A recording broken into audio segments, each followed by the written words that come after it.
aku berlindung.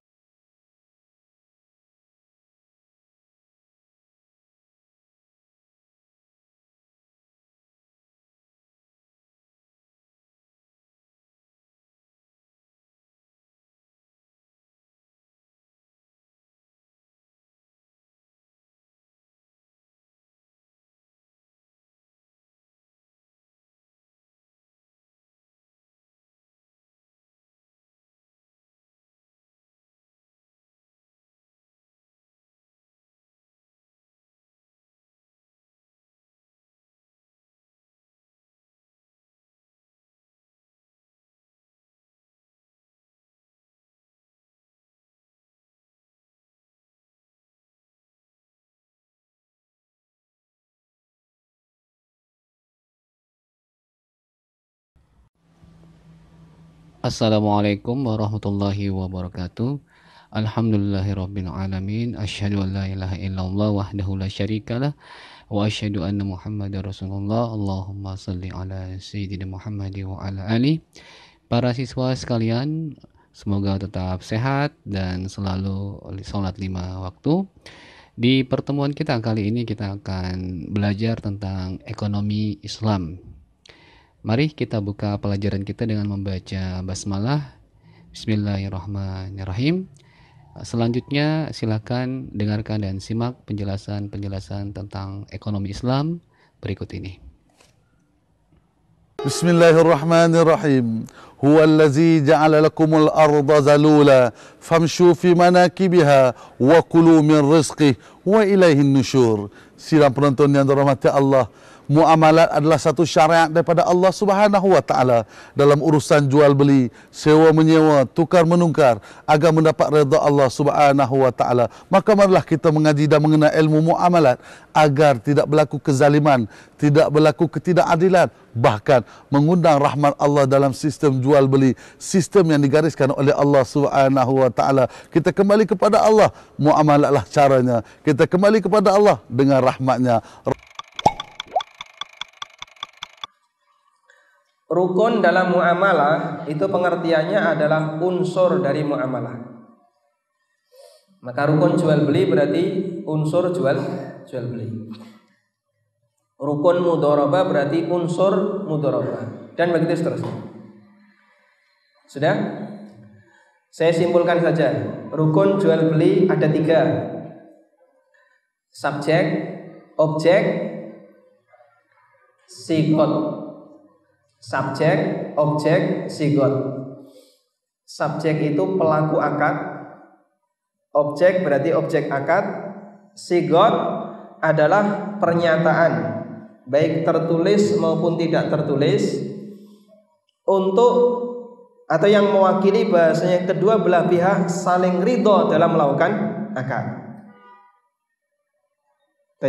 Di buku ada ya, Anda tidak perlu mencatat definisinya. Sekarang subjek akad ada 2, penjual dan pembeli. Objek akad ada 3, barang, jasa, dan alat tukar. Kemudian sigot ada 2. Pertama, ada sigot yang dilisankan dan atau dituliskan, yang disebut dengan ijab qabul. Yang disebut dengan ijab qabul. Yang kedua, sigot tanpa dilisankan maupun dituliskan. Kalau dalam jual beli disebut dengan baik mu'atoh, jual beli mu'atoh. Baik. Riba itu pengertiannya adalah ziyadah makhsusah li ahadil aqidain bila iwad. Tambahan khusus yang dimiliki oleh salah satu pelaku akad tanpa ada penyeimbang. Contohnya begini, Anda buat ilustrasi seperti ini ya. Misalnya ada orang yang ngutangi 1 juta plus titik-titik kosong ya. Kemudian dia nanti mendapatkan hasil sama dengan, hasil berarti sama dengan 1 juta plus 100.000. Anda bisa lihat apa penyeimbang 100.000 di sini? Kosong, tidak ada. dia mendapatkan tambahan 100.000 tanpa ada penyeimbang apapun yang dia lakukan. 7 kaidah terkait hutang piutang.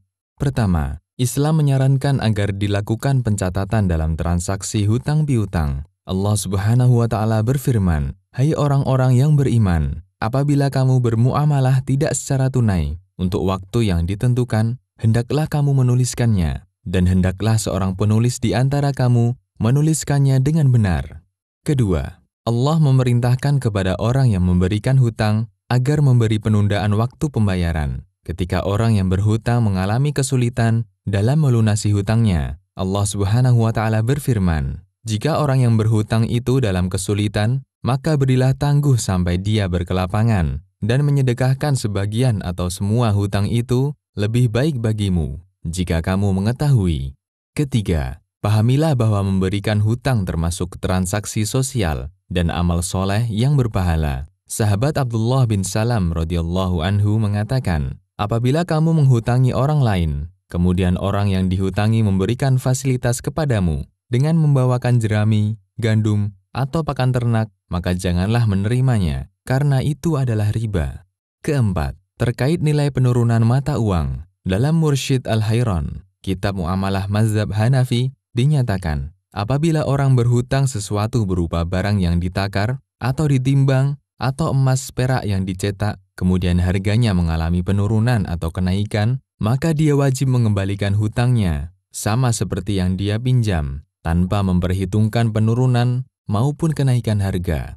Kelima, apabila uang yang dulu tidak berlaku, Ibnu Qudamah mengatakan, apabila hutang dalam bentuk uang kertas atau uang logam, kemudian pemerintah menariknya dan tidak lagi menggunakan jenis uang ini, maka orang yang menghutangi berhak mendapat uang yang senilai, dan dia tidak harus menerima uang kuno itu, baik uang yang dihutangkan itu masih ada di tangan maupun sudah rusak, karena tidak memungkinkan untuk memilikinya. Keenam, pembayaran hutang dalam bentuk yang lain. Dari Ibnu Umar radhiyallahu anhuma, bahwa beliau menjual onta di Baqi dengan dinar dan mengambil pembayarannya dengan dirham. Kemudian beliau mengatakan, "Aku mendatangi Nabi Shallallahu Alaihi Wasallam dan kusampaikan, aku menjual onta di Baqi dengan dinar secara kredit dan aku menerima pembayarannya dengan dirham." Beliau Shallallahu Alaihi Wasallam bersabda, "Tidak masalah kamu mengambil dengan harga hari pembayaran. Selama ketika kalian berpisah, tidak ada urusan jual beli yang belum selesai." Ketujuh, kelebihan dalam pelunasan hutang. Dari Abu Rafi radhiyallahu anhu, beliau menceritakan, pada suatu saat Rasulullah Shallallahu Alaihi Wasallam berhutang seekor anak unta dari seseorang. Lalu datanglah kepada Nabi Shallallahu Alaihi Wasallam unta-unta zakat. Maka beliau memerintahkan Abu Rafi untuk mengganti anak unta yang beliau hutang dari orang tersebut. Tak selang beberapa saat, Abu Rafi kembali menemui beliau dan berkata, "Aku hanya mendapatkan unta yang telah genap berumur 6 tahun. Maka Rasulullah Shallallahu Alaihi Wasallam bersabda kepadanya, "Berikanlah unta itu kepadanya, karena sebaik-baik manusia adalah orang yang paling baik saat melunasi piutangnya." Halo good people, kita jumpa lagi dalam segmen perjanjian sewa-menyewa. Perjanjian sewa-menyewa itu yang diatur tentang apa saja sih? Yang pertama adalah tentunya berhak nggak sih pemilik barang itu menyewakan barang yang dia sewakan kepada si penyewa. Untuk itu cara tahunya bagaimana?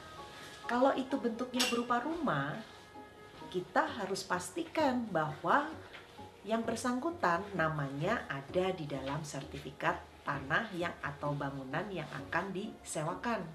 Kalau itu berupa mobil, tentunya harus tercatatlah dalam BPKB atau bukti kepemilikan atas mobil tersebut. Karena bisa jadi loh, kalian itu menyewa dari orang yang sebenarnya tidak berhak, atau sertifikatnya ternyata sedang dijaminkan pada bank. Hal ini dapat diatur dalam sebuah perjanjian sewa-menyewa. Dalam sebuah perjanjian sewa-menyewa, pemilik barang bertanggung jawab terhadap sebuah kerusakan yang sifatnya berada dalam cacat dari barang yang dimaksud.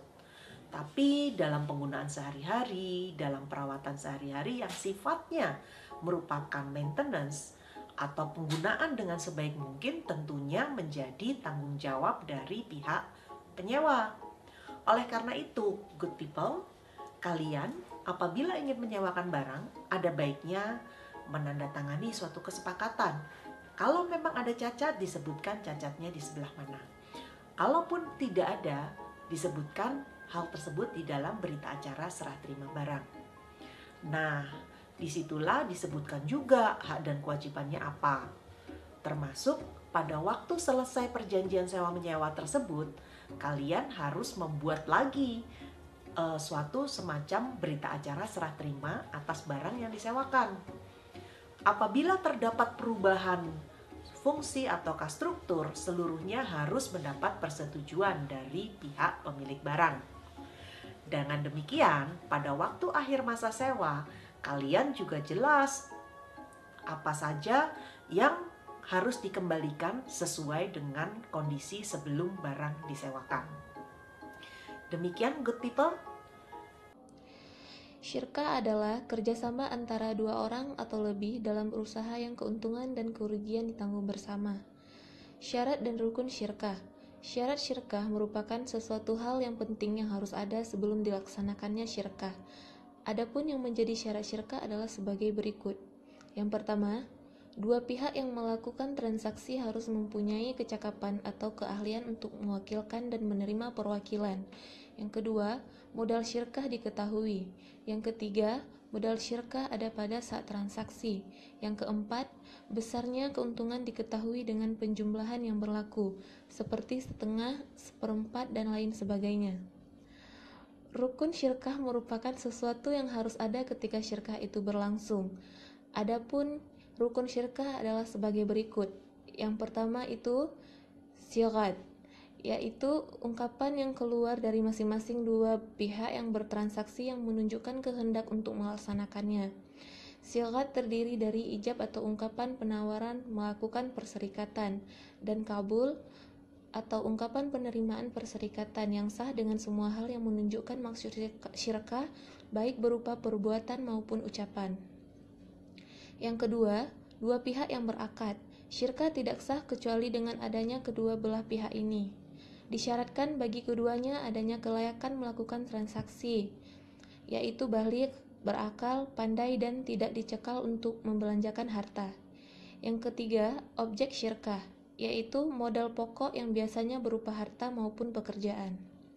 Macam-macam kerjasama. Syirkah dibagi menjadi dua jenis, yaitu yang pertama ada syirkah amlak atau sukarela, yang kedua syirkah uqud. Syirkah amlak atau sukarela adalah kerjasama antara dua orang atau lebih yang memiliki benda tanpa melalui akad syirkah. Syirkah uqud adalah ungkapan terhadap akad yang terjadi antara dua orang atau lebih untuk berserikat terhadap harta dan keuntungan. Manfaat syirkah. Yang pertama, dapat meningkatkan daya saing produksi. Yang kedua, dapat meningkatkan hubungan kerjasama antar kelompok sosial dan hubungan bilateral antar negara. Yang ketiga, dapat memberi kesempatan kepada pihak yang lemah ekonominya untuk bekerja sama dengan pihak ekonomi yang lebih kuat. Yang keempat, dapat menampung tenaga kerja sehingga akan dapat mengurangi pengangguran. Sistem bagi hasil usaha dalam Islam ada 5, yaitu menggunakan akad mudhara'ah, muqarabah, musaqah, mudharabah, dan musyarakah. Mudhara'ah dapat dilakukan pada kerjasama usaha antara pemilik lahan dan pengelola lahan. Yang kedua ada muqarabah. Pada akad muqarabah, penyediaan benih merupakan tanggung jawab pemilik lahan, sedangkan pada perjanjian sistem bagi hasil dengan akad mudhara'ah, pengelola lahan yang memiliki kewajiban menyediakan benih-benih terbaik. Yang ketiga musaqah. Musaqah merupakan bentuk yang lebih sederhana dibandingkan dua sistem bagi hasil usaha dalam Islam sebelumnya. Yang keempat, mudharabah. Akad mudharabah adalah jenis perjanjian syirkah, yaitu perjanjian kerjasama antara pemilik modal dengan pengelola usaha untuk menjalankan sebuah usaha kerjasama. Yang terakhir ada musyarakah, adalah sistem bagi hasil usaha dalam Islam yang merupakan bentuk lain dari kerjasama bagi hasil menggunakan perjanjian mudharabah. Perbankan. Ikuti pelayanan terbaik dari bank. Mungkin hampir semua orang mengenal bank yang tersebar di berbagai pelosok daerah di seantero Nusantara. Namun, apakah mereka telah mengenal bank dengan baik? Apakah mereka memahami berbagai produk perbankan yang dapat memudahkan kehidupan mereka? Bank adalah sahabat masyarakat sejak dulu yang setia mendampingi setiap pribadi dalam bertumbuh, baik dalam pekerjaan maupun dalam bidang usaha. Bank juga menerima layanan kiriman uang atau transfer, baik dari rekening perusahaan ataupun antar rekening pribadi. Cukup dengan membuka rekening, maka gaji langsung dapat ditransfer atau dipindah bukukan dari rekening perusahaan ke rekening pegawai. Setiap orang dan keluarga layak memiliki sebuah rekening tabungan yang dapat dipergunakan sebagai sarana menyimpan uang mereka dengan aman. Aman dari pemakaian diri dan aman dari tindak kejahatan pencurian. Selain sebagai sarana tempat menyimpan kekayaan yang aman, tabungan yang memiliki kartu ATM juga bermanfaat sebagai alat pembayaran yang aman dan nyaman kala melakukan pembelanjaan. Kartu ATM ada yang dapat dipergunakan sebagai kartu debit yang langsung mengurangi tabungan yang dimiliki. Sehingga kita tidak lepas kendali, karena kala dana masih ada, kita dapat melakukan pembelanjaan.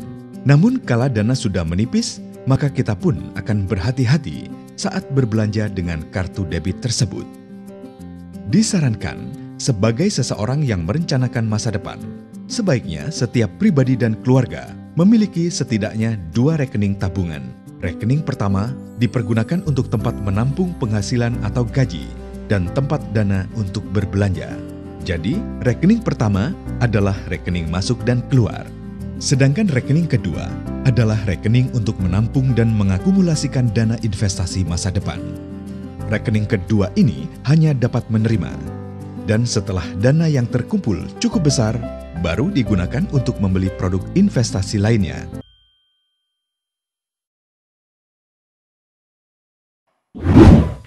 Hai teman-teman, kembali lagi bersama Bima dalam topik bahasan perbedaan bank konvensional dan bank syariah. Terdapat 2 jenis bank, yaitu bank konvensional dan bank syariah. Sebenarnya, apa sih yang membedakan antara bank syariah dan konvensional? Apakah mereka benar-benar memiliki perbedaan? Atau sebenarnya mereka itu sama saja, hanya berbeda nama saja? Untuk itu, mari simak penjelasan berikut. Mungkin teman-teman sudah pernah mendengar bank konvensional seperti Bank BRI, BNI, Mandiri, dan lain-lain. Kalau bank syariah, teman-teman sudah tahu belum? Baiklah, kita pelajari bersama-sama ya. Bank syariah merupakan bank yang menjalankan kegiatan usahanya berdasarkan prinsip syariah.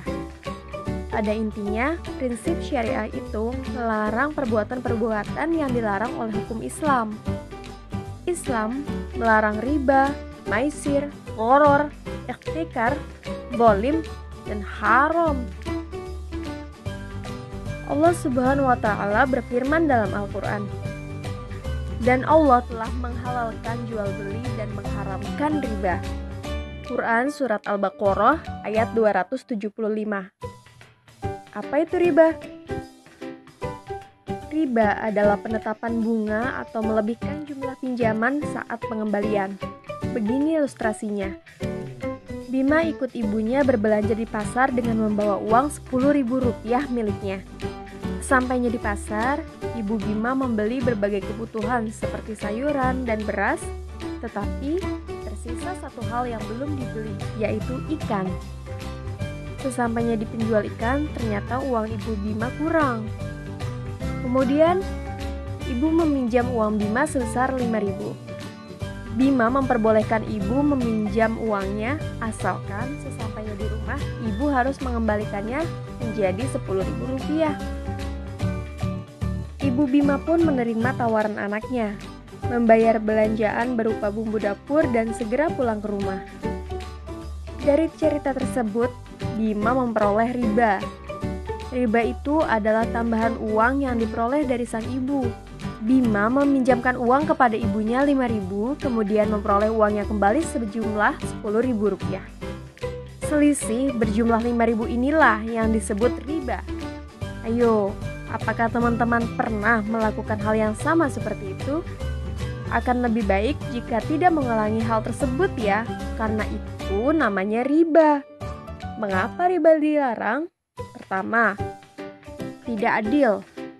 Bima mendapat keuntungan tanpa melakukan pekerjaan apapun. 2. Menzolimi orang lain dalam contoh di atas. Bima zolim terhadap ibunya. Ibu sudah berbelanja banyak untuk keperluan keluarga, namun masih terbebani dengan riba. 3. Karena riba dilarang oleh Allah Subhanahu wa Ta'ala. Selain riba, prinsip syariah juga melarang 1. Maisir, 2. Ghoror, 3. Ikhtikar, 4. Haram, 5. Bolim. Pada intinya, prinsip syariah itu melarang perbuatan-perbuatan yang dilarang oleh hukum Islam.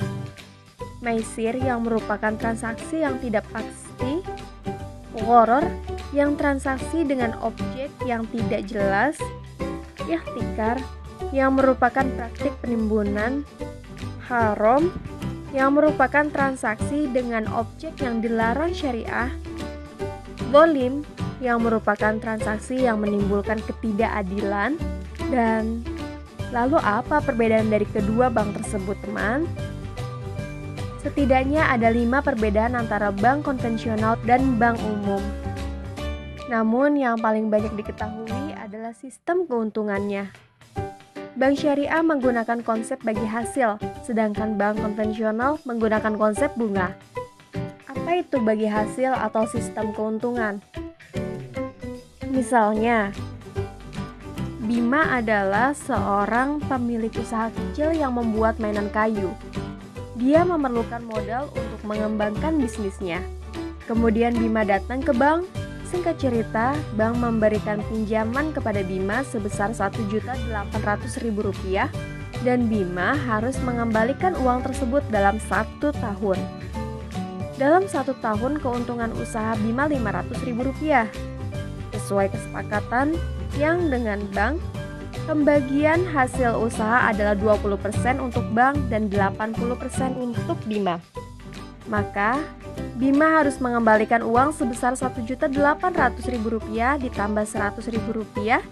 Rp100.000 merupakan bagi hasil atas keuntungan yang diperoleh Bima, atau 20% kali Rp500.000.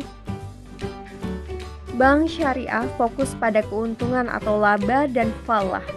Falah artinya kemenangan, maksudnya bank syariah tidak semata-mata mencari keuntungan atau laba, tetapi juga berusaha meraih kemenangan baik di dunia maupun di akhirat. Sedangkan bank konvensional berdasarkan keuntungan atau laba. Bank syariah hanya untuk investasi halal, sedangkan bank konvensional untuk investasi halal dan haram. Hubungan bank syariah berupa kemitraan, sedangkan bank konvensional berupa debitur atau pihak yang meminjam dan kreditur atau pihak pemberi pinjaman. Bank syariah diawasi oleh OJK atau Otoritas Jasa Keuangan dan DPS yaitu Dewan Pengawas Syariah. Sedangkan bank konvensional hanya diawasi oleh OJK.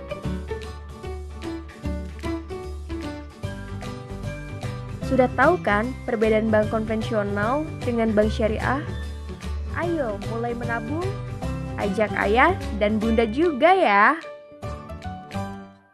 Hai Sobat Rupiah, teringat beberapa tahun silam kalau mau beli barang harus pergi bertatap muka langsung dengan penjual. Kalau mau pesan tiket pesawat harus pergi ke travel agent, yang tentu saja jika kamu tinggalnya agak jauh perjalanannya lumayan dan pasti makan waktu. Kalau mau mulai dagang harus sedia modal yang cukup besar. Dan era pun berganti, sekarang dengan internet, beli barang nggak harus berkelana sampai melewati gang-gang sempit. Beli tiket pesawat nggak perlu habisin waktu berlama-lama di jalan. Bahkan kamu bisa pilih harga, reschedule, atau bahkan cancel flight. Kalau mau mulai dagang, hanya perlu smartphone dan skill foto yang cantik, dan tentu saja produk yang bagus, itu udah bisa jadi modal. Itulah keindahan ekonomi digital, mempermudah akses dan efisien waktu. Tapi tahu tidak, selain membantu para kaum mager untuk beli ayam goreng, apa sih manfaat ekonomi digital secara luas, selain kamu bisa pesan martabak tanpa harus keluar rumah, ekonomi digital mampu meningkatkan pertumbuhan ekonomi negara dan juga memajukan UMKM. Ini adalah kedua keuntungan yang mampu mempengaruhi tingkat kesejahteraan seluruh masyarakat Indonesia. Berdasarkan riset Google dan Temasek, jumlah pengguna smartphone di Indonesia sudah menyentuh angka 55 juta orang. Angka tersebut adalah potensi ekonomi yang besar jika penggunanya tidak menghabiskan waktu dengan menggunakan smartphone tersebut hanya untuk debat atau menyebar berita hoax. Daripada hoax-hoaxan, mending kita berkontribusi untuk memajukan negara lewat ekonomi digital. Jadi bagaimana sih cara kita berkontribusi buat memajukan negara lewat ekonomi digital? Kamu bisa mulai dari kurangi import, khususnya dari e-commerce. Sebenarnya tidak salah juga sih jika membeli produk dari luar. Namun ada baiknya kita milenial bangga menggunakan produk Indonesia. Apalagi sekarang banyak e-commerce yang menyediakan pilihan-pilihan UMKM dengan produk-produk yang bagus, yang tentu saja secara fungsional dan estetika tidak kalah dengan produk dari luar. Jadi ayo mari support dengan membeli produk UMKM. Karena dengan demikian kita sudah membantu memajukan pertumbuhan ekonomi Indonesia. Terima kasih sudah menonton video ini, semoga video ini bermanfaat. Saya Yudhistira Atsondak, Bank Indonesia di setiap makna Indonesia.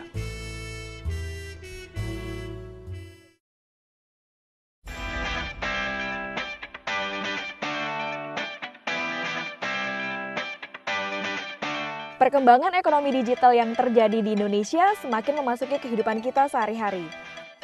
Derasnya perkembangan ini memicu generasi muda untuk berlomba-lomba membuat sesuatu yang baru di dunia digital. Hal positif inilah yang menjadi salah satu pendorong perekonomian nasional di masa mendatang. Karena pentingnya sektor tersebut bagi perekonomian, Bank Indonesia mengadakan kegiatan tahunan Bank Indonesia Goes to Campus BIGTC 2018 dengan tema Ekonomi Digital dan Perlindungan Konsumen. BIGTC 2018 diadakan di 4 kota, yaitu Malang, Palembang, Ambon, dan Bandung. Untuk tahun ini, sengaja memang yang kami pilih judulnya adalah Ekonomi Digital. Dalam bahasa anak mudanya, ekonomi digital itu kita banget. Seperti itu. Mengapa itu kami pilih? Karena memang ekonomi digital itu adalah masa depan kita semua.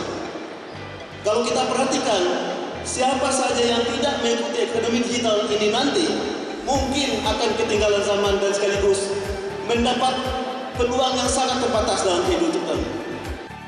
Melalui BIGTC 2018, Bank Indonesia mengedukasi generasi muda mengenai pentingnya perkembangan ekonomi berbasis teknologi.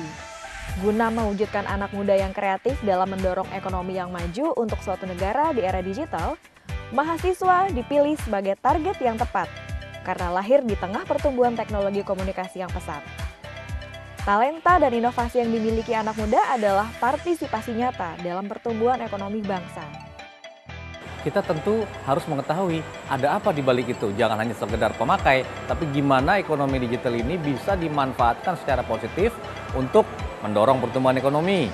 Misalkan mengurangi current account deficit, misalkan. Terus bagaimana kehati-hatiannya, ini yang paling penting.